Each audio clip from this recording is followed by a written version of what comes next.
Жителите на радовишките села Бучим и Тополница со децении ја делат маката за чиста и здрава вода за пиење. Изградени во најнепосредна близина на рудникот за бакар и злато Бучим. Речиси цела година вода носат со цистерни, буриња и стомни од другите населени места во околината и од градот Радовиш. Прашина доваѓа многу деца пред една година најмалку 20-30 деца лежаваши болницата од жуток, од нехигиена од водата.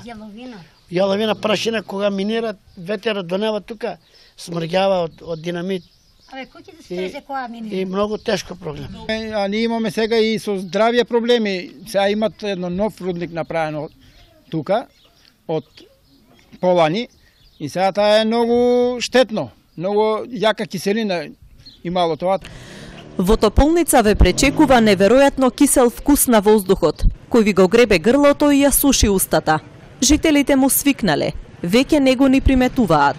Велат дека се уморни од алармирање за сите проблеми што им ги прави рудникот, бидејќи никој не реагира за оваа состојба. На се сме загадени. Малку ветер, јаловина имаме, природа веќе немаме, водата не се пие, ние што имавме бунари стари вода, ни едно веќе не може да се употребува, не е за пиење, дури не може да се ни тушираме. Директорот на Бучим признава дека има проблем со водата, но го решавале најдобро што умеат. Ги снабдувале селата редовно со вода, освен во одредени кризни периоди во летото, кога вода нема ниту за пиење, ниту за рудникот. Според него Бучим и Тополница се наследени проблеми уште од отворањето на рудникот и со нив се обидуваат да се носат. Жителите од село Тополница, кое се наоѓа под браната, е наследено село уште во изградбата на Бучим пред 40 години, можеби тогаш требало да се дислоцира селото затоа што реално представува психолошка опасност. Само психолошки и доволно е да биде опасност. Се наоѓа селото под брана која има 8-9 милиона кубика вода, но тоа не е вината на овој Бучим.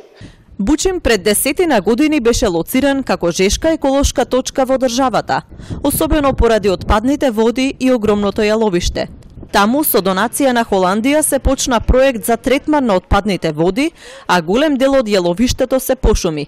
Сепак проблемот на жителите за чиста вода за пиење и понатаму е отворен и представува болно прашање на 21. век.